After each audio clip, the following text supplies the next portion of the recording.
স্বামী কিংবা স্ত্রী যদি পরকীয়া করে তাহলে তাদের পরকীয়া কিভাবে আপনি বন্ধ করবেন? মনে করেন আপনার স্বামী আরেকজন নারীর সাথে পরকীয়া করতেছেন, তার সাথে অবৈধ সম্পর্ক করতেছেন, আপনি জানেন, তাহলে আপনার দায়িত্ব কি, আপনার কর্তব্য কি, আপনি কি করতে পারেন? অথবা অনেক স্বামী আছে কাহারো কাছে বুক ফুলিয়ে বলতে পারে না, কিন্তু তার স্ত্রী তলে তলে আরেকজন পুরুষের সাথে পরকীয়ায় লিপ্ত আছে, অবৈধ সম্পর্ক করতেছে, কিন্তু আপনাদের করণীয় কি? মা বোনদেরকে, পুরুষ ভাইদেরকে আমি বলবো, স্বামী কিংবা স্ত্রী দুইজন থেকে যদি একজন পরকীয়ায় লিপ্ত হয় তাহলে আপনি কুরআনুল কারীমের একটি আমল আপনি করুন, দেখবেন আল্লাহ পাক রব্বুল আলামিন এই আমলের বদলতে আমার আল্লাহ আপনার স্ত্রী যদি পরকীয়া করে পরকীয়া থেকে ফিরে আসবে, অথবা আপনার স্বামী যদি পরকীয়া করে তাহলে পরকীয়া থেকে অটোমেটিকলি ফিরে আসবে। মনে রাখতে হবে, যেই কোনো আমল যখন আমরা করব আমাদেরকে এই জিনিসটা আমাদেরকে মনে রাখতে হবে, প্রথম নাম্বার যে আমলটা সেটা হচ্ছে আমাকে আপনাকে 5 ওয়াক্ত নামাজ পড়তে হবে। কারণ আপনি আমার রাসূলের দিকে তাকান, সাহাবে কেরামের দিকে তাকান, তারা যখন দুনিয়াবি কোনো সমস্যা যখন পড়ে যাইতেন তখনই তারা নামাজের মুসল্লায় দাঁড়িয়ে যেতেন। আপনি নামাজ পড়বেন, নামাজ পড়ার পরে আপনি যখন পড়বেন, নামাজ পড়ার পরে আপনি কিছু আমল করতে হবে। এই আমল যদি আপনি করতে পারেন আপনার স্ত্রী কখনো পরকীয়ায় লিপ্ত হবে না। যদিও তার সাথে হস্তি নিষ্টি চলেছে, অবৈধ প্রেম সম্পর্ক চলেছে, কিন্তু আল্লাহ পাকের কাছে আপনি কিছু দোয়ার মাধ্যমে আল্লাহ পাকের কাছে আপনার স্ত্রীর জন্য আপনি দোয়া করবেন, দেখবেন আল্লাহ পাক আপনার স্ত্রীকে অবৈধ প্রেম, অবৈধ সম্পর্ক থেকে আমার আল্লাহ ফিরে নিয়ে আসবে ইনশাআল্লাহ। প্রথম নাম্বার হলো, যদি আপনার স্বামী পরকীয়ায় লিপ্ত হয়ে যায়, আপনার স্বামী আপনাকে আগের মতো মহাব্বত করে না, আপনার স্বামী আপনাকে আগের মতো ভালোবাসে না, আপনি দেখতেছেন আপনার স্বামী অন্য কোনো মেয়ের সাথে পরকীয়ায় লিপ্ত আছে, অবৈধ সম্পর্ক করে, তাহলে মা বোনেরা আপনারা কি করবেন? সর্বপ্রথম হলো আপনারা 5 ওয়াক্ত নামাজ পড়বেন। নামাজ পড়ার পরে আপনি কিছু আমল আপনাকে করতে হবে। 7 বার আপনি দুরূদ শরীফ পড়বেন। আল্লাহুম্মা সাল্লি আলা মুহাম্মাদিন ওয়া আলা আলি মুহাম্মাদ কামা সাল্লাইতা আলা ইব্রাহিম ওয়া আলা আলি ইব্রাহিম ইন্নাকা হামিদুম মাজিদ। আল্লাহুম্মা বারিক আলা মুহাম্মাদ ওয়া আলা আলি মুহাম্মাদ কামা বারাকতা আলা ইব্রাহিম ওয়া আলা আলি ইব্রাহিম ইন্নাকা হামিদুম মাজিদ। আপনি যখন 7 বার দুরূদ শরীফ পড়বেন, 7 বার দুরূদ শরীফ পড়ার পরে আপনি একটি আমল আপনি 41 দিন আপনি করবেন। এই আমলটা 141 বার আপনি পড়বেন। আপনি পড়বেন আল্লাহুম্মা ইয়া হাইয়্যু ইয়া কাইয়্যুম, আল্লাহুম্মা ইয়া হাইয়্যু ইয়া কাইয়্যুম, আল্লাহুম্মা ইয়া হাইয়্যু ইয়া কাইয়্যুম। এমন করে করে আপনি গণনা করে করে 141 বার আপনি পড়বেন।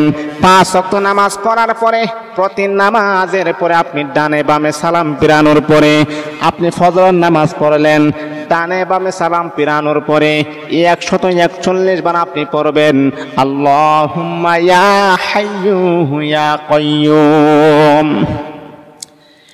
যখনই আপনি 141 বার যখন আপনি পড়বেন, ফজরের নামাজ যখন শেষ হয়ে গেল, আবার জোহরের নামাজের পরে আবার আপনি 141 বার পড়বেন, আসরের নামাজের পরে 141 বার পড়বেন, মাগরিবের নামাজের পরে পড়বেন, এশারের নামাজের পরও আপনি পড়বেন। এমন করে করে যখন আপনি 41 দিন যখন আমল করবেন, আল্লাহ পাক রব্বুল আলামিন এই আমলটা করার কারণে আমার আল্লাহ আপনার স্বামীর অবৈধ সম্পর্ক, প্রেম প্রীতি ভালোবাসাকে আমার আল্লাহ ফিরাইয়া দিবেন। সে কখনো আর ওই নারীর প্রতি সে কখনো আসক্ত হবে না, সে কখনো ওই নারীর প্রতি তার কখনো আকর্ষণ যাবে না। এমন একটি পরিস্থিতি আমার আল্লাহ ধারণ করে দিবেন, ওই নারীকে সে ঘৃণা করতে বাধ্য হয়ে যাবে। মা, আপনি আপনার স্বামীর সাথে ডিভোর্সের কাছে না গিয়ে আপনি সমাধান করুন কোরআন এবং হাদিসের মাধ্যমে। কারণ ইয়া হাইয়্যু ইয়া কাইয়্যুম এই 2টা নাম হচ্ছে ইসমে আজম। ইসমে আজম, এই যে নাম নিয়ে আল্লাহ পাকে ডাক দিলে 100% আমার আল্লাহ আপনার ডাকে সাড়া দিবে। ইসমে আজম হচ্ছে এমন শক্তিশালী আমল। ইয়া হাইয়্যু ইয়া কাইয়্যুম, আপনি আল্লাহ পাকের এই 2টা ইসমে আজম এই নাম নিয়ে যখন আপনি 41 বার যখন পড়বেন, 141 বার যখন আপনি পড়বেন, দেখবেন আল্লাহ পাক কোনো না কোনো ঘটনাক্রমে এমন একটি পরিস্থিতি ধারণ করবে, আপনার স্বামী যে নারীটাকে এত ভালোবাসতো, এত মোহাব্বত করত, দেখবেন হঠাৎ করে তাদের মাঝে দেখবেন একটা বেজাল সৃষ্টি হয়ে গেছে, একটা ঝগড়া লেগে গেছে। এই ঝগড়া থেকে আল্লাহ পাক তাকে আপনার কাছে ফিরে নিয়ে আসবে, আর ওই নারীর প্রতি সে কখনো আর আসক্ত হবে না, সে কখনো আর আকর্ষিত হবে না। সে মনে মনে চিন্তা করবে, হারে আমি তো বুঝতে পারলাম না, আমার স্ত্রী এত ভালো 5 ওয়াক্ত নামাজ পড়ে, রোজা রাখে, আমার স্ত্রী তাসবিহ তাহলিল পড়ে, আর আমি একটা অবলা সবলা একটা নারীর প্রতি আমি দুর্বল হয়ে গেলাম, একটা গুনাহগার নারীর প্রতি আমি দুর্বল হয়ে গেলাম। তার অন্তরের ভিতরে আল্লাহ পাক রব্বুল আলামিন ভয় ভীতি আমার আল্লাহ সৃষ্টি করে দিবেন, তার অন্তরের ভিতরে আপনার প্রতি মহাব্বত আমার আল্লাহ সৃষ্টি করে দিবেন। এই জন্য নারীদেরকে আমি বলবো, যখনই আপনি দেখবেন আপনার স্বামী ব্যাপার চলাফেরা করতেছে, অন্য নারীদের প্রতি আকৃষ্ট হয়ে যাচ্ছে, তখন কিন্তু স্বামীর বিরুদ্ধে আপনি অভিযোগ করবেন না, স্বামীর সাথে আপনি ঝগড়া করবেন না, স্বামীর সাথে কখনো দাঙ্গা হাঙ্গামায় আপনি যাবেন না। আপনি 5 ওয়াক্ত নামাজ পড়ার পরে আপনি তাসবিহ তাহলিল গুনাহ পড়বেন, আর আল্লাহ পাকের কাছে চোখের পানি ছেড়ে দিয়ে স্বামীর জন্য দোয়া করবেন। দেখবেন আমার আল্লাহ আপনার স্বামীকে কয়েকদিনের ভিতরে আপনার স্বামীকে আমার আল্লাহ ফিরাইয়া দিবেন। আপনি কারো কাছে অভিযোগ করবেন না, কারণ সকল সমস্যা সমাধান করতে পারে একজন, তিনি হচ্ছেন আমার আল্লাহ। আপনি এই কথা কার কাছে আপনি বলবেন? মা, স্বামীর সংসার যত কষ্ট আসুক না কেন, আপনি সবুর করবেন, সবুরের সাথে স্বামীর সংসারটা আপনি করবেন। এই দুনিয়াতে যদি আপনি কষ্ট করে যাইতে পারেন, কবরের ভিতরে আল্লাহ পাক আবাদুল আবাদ আপনার জন্য শান্তির বাগান প্রস্তুত করে আমার আল্লাহ রেখে দিয়েছেন। আপনি জিহাদ করতে হবে, আপনি সবুর করতে হবে।